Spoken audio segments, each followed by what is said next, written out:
It was early morning in Ouagadougou. The sky was clear, the air fresh, and the presidential palace was quiet. Inside the walls of the beautiful compound, President Ibrahim Traoré had just finished his morning prayer. He sat quietly on the edge of his chair, deep in thought. The burden of leading his people was heavy, and though he wore a calm face, his heart carried many secrets. At the main gate of the palace, one of his childhood friends, Sadou Zongo, was about to leave after paying the president a private visit. Du was a wealthy businessman from Boba Dioulasso and a longtime associate of the president. He had visited to discuss business opportunities, but he was also known for being too proud and controlling. As Sadou walked toward his white SUV parked at the exit, he noticed three unusual men walking slowly along the palace path. They were old, dark-skinned, and wore long traditional robes from different regions of Africa. One of them carried a golden staff. Another held a wooden box wrapped in red cloth. The third had a leather bag slung across his chest. Sadou stopped in his tracks and looked at them with suspicion. He turned to the gate security officer, Musa Ouattara, a young man with sharp eyes and a quiet spirit. "Who are those people coming this way?" Sadou asked. "They say they've come to see His Excellency," Musa replied respectfully. "Did he invite them?" Sadou pressed. "No, sir. They just came on their own," Musa responded. "Then don't let them in," Sadou said harshly. "Tell them to go back. This is not a market." The men continued walking calmly toward the gate and stopped in front of Musa. The one with the staff stepped forward and spoke in a deep, commanding voice. "We have traveled far," he said. "We bring the gifts of life to the Lion of Africa, President." Ibrahim Traoré, Sadou scoffed. "Gifts of what? For what reason?" "The president is busy. Tell me what you came to say, and I will deliver the message." The second man, holding the red-wrapped box, shook his head slowly. "Our message is not for a messenger. It is for the ears of the chosen one alone." "Then give me the gift," Sadou said angrily. "I will hand it over myself." The third man, carrying the leather bag, stepped forward. His voice was calm, but firm. "These gifts are sacred. They cannot be delivered by another hand." Sadou's anger flared. "I just left the president. I'm closer to him than you will ever be. Leave your nonsense with me or leave this place." The wise men stood still. Everything around them fell silent. Then young Musa stepped forward with boldness. "Excuse me, sir," he said to Sadou, "but I must inform His Excellency." Sadou turned sharply. "If you dare call him, consider yourself jobless." "I mean it." Musa took a deep breath. "With all due respect, sir, you cannot fire me. You are not my boss, right? I swore an oath to protect the president, not to serve his visitors, no matter how close they are." Sadou's face turned red with rage. "You fool! Do you know who I am?" "I do," Musa replied calmly. "You are a friend to His Excellency. But even friends can block the truth without knowing it." The wise men nodded.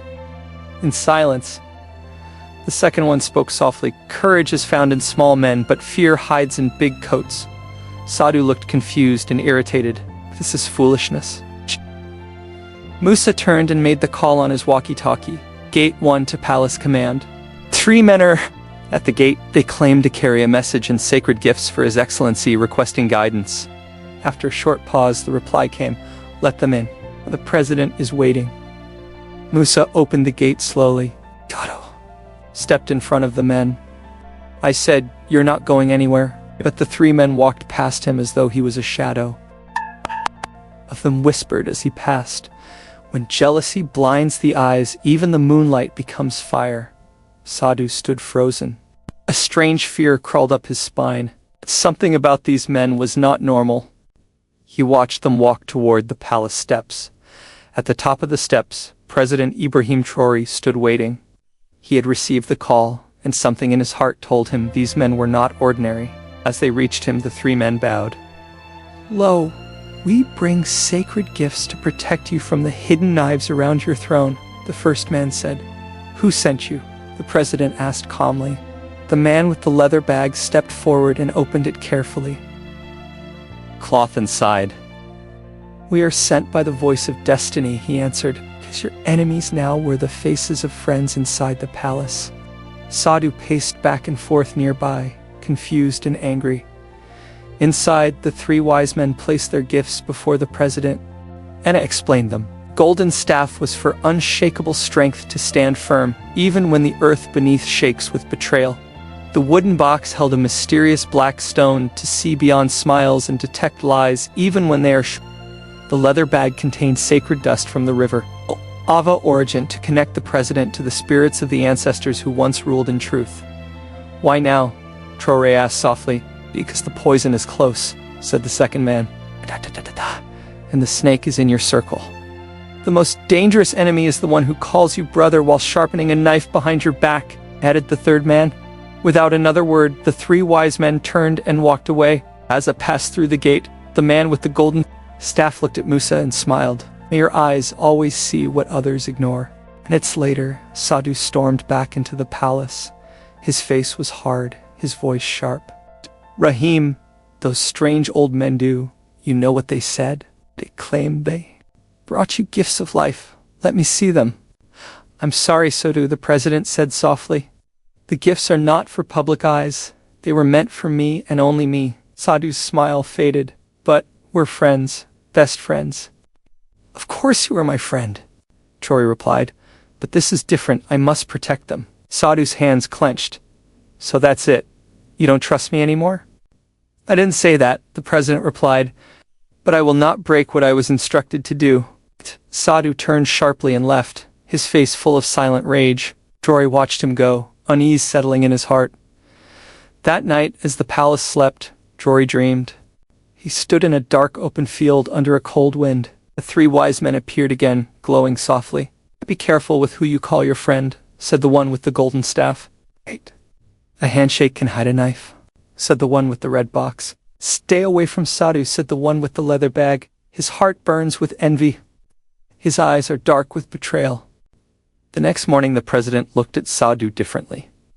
Later that evening he tested the black stone while speaking with him. Each time Sadhu lied, the stone grew warm. By the end of the conversation it was burning hot the following day. Sadhu entered the president's study with a glass tray holding Traore's favorite chilled juice. The black stone in the president's pocket grew warm the moment Sadhu stepped in. "Thank you, Sadhu," the president said, "but I'm not drinking anything this morning." Sadhu insisted, but Traore told him, "Then drink it yourself." Sadhu froze. Guards entered.